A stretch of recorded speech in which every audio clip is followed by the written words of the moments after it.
I'm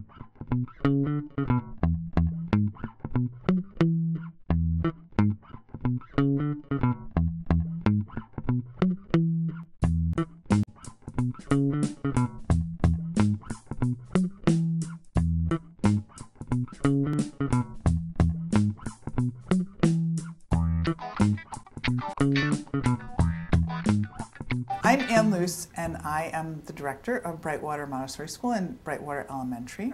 We started BrightWater Montessori 5 years ago with a mission to serve low-income and middle-income families and provide a Montessori option in North Minneapolis. The Montessori educational system was started over 100 years ago, and Maria Montessori started developing materials when she was working with special needs children and developed all types of developmental sequencing and what we call now sensorial materials. And then she took a position working in what we would call the slums of Rome, in sort of tenement houses, providing daycare actually, and created Montessori classrooms that worked for those students who were there for a long period of the day. And it created quite a spectacle because people were so interested in what she was doing and how she was reaching children and how independent they became and how these children who everyone thought were just lost causes became so concentrated and immersed in this work. The Montessori classroom has materials that are really perfect for the development of the child. Stephen Hughes, who's a neuropsychologist, would say it's the perfect brain work for a child. The perfect work for the child's growing brain is the Montessori classroom.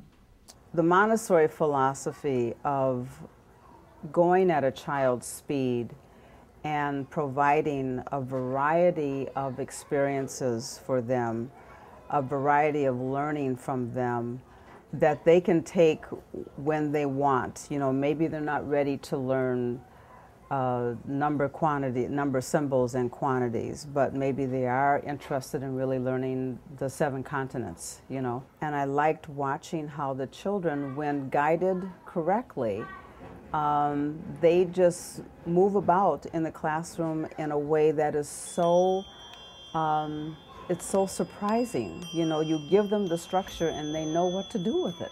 You know. Big part of Montessori education is something called freedom and responsibility. They have the freedom to do anything they want to within the environment that are within the rules. There's the responsibility. They are also responsible for getting certain things done. And depending on how the guide structures the classroom, they may be responsible for getting some of their things done by a certain day or date. They may be responsible for getting certain things done by noon every day.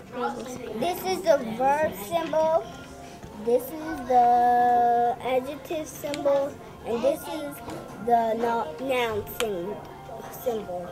Montessori classroom, you differentiate based on the ability of the child.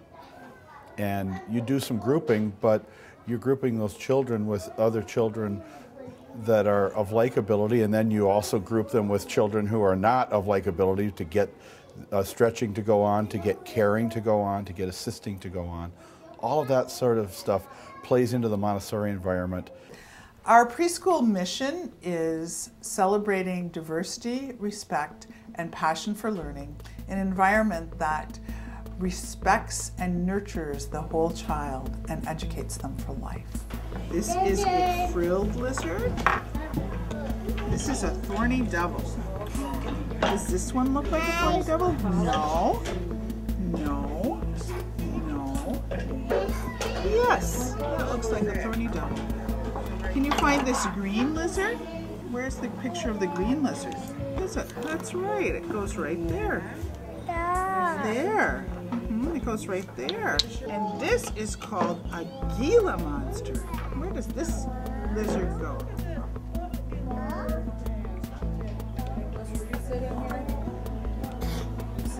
And the Montessori program has many specific materials for working with different needs that the child has. So in the classroom you'll see sensorial materials that enhance the senses and also work the small and large motor skills. And in the toddler classroom, you'll see that too. And you'll sort of see those materials in the elementary being used in a different manner. Then measure it with this piece of material, and you see what you can make. And this is a acute angle, so let's get the acute angle out, and let's label it A, B, C. A, B, C.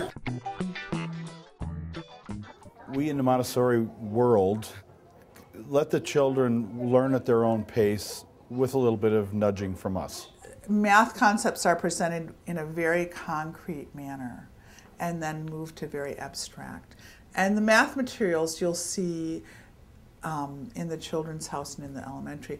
But we do math also in the toddler room in very simple ways, in terms of setting the table, one-to-one correspondence, counting, and then it's more abstract as they get into the higher levels. We learn about right triangles, but we also learn about the history of the right triangle and what cultures used it and who invented the idea of using it for surveying, for instance, things like that. So culture is, in addition to actual then doing geography studies and studying about specific countries, culture also touches every other subject area. In the elementary, children do daily work diaries, so every day they're writing down the different parts of their day, the different things they're doing.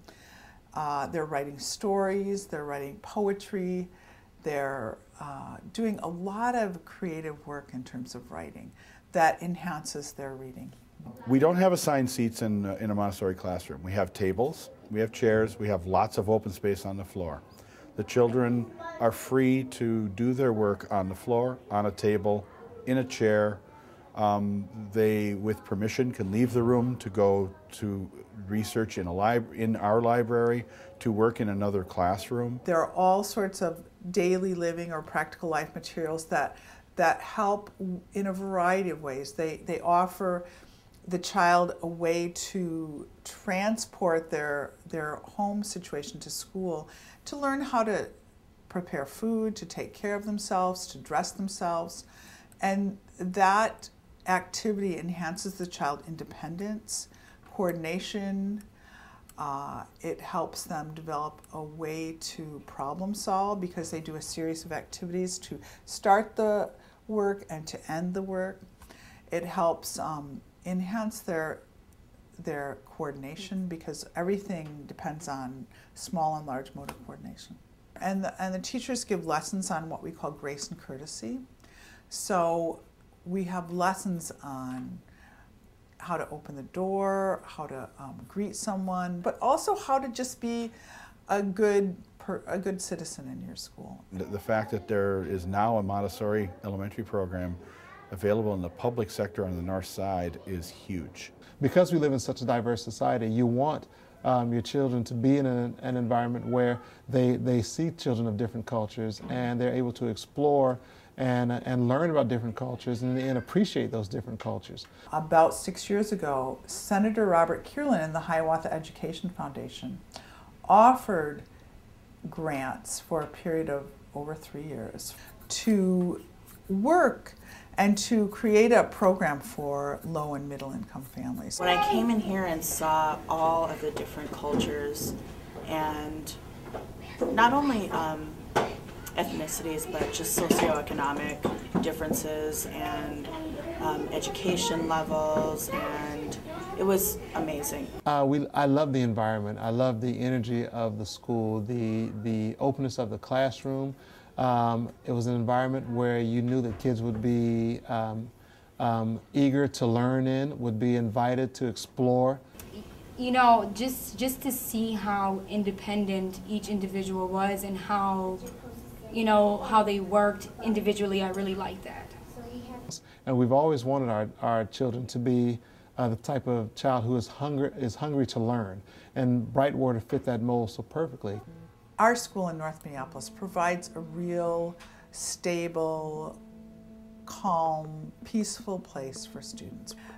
Excellent education doesn't just happen in the suburbs or in South Minneapolis, that it can happen anywhere.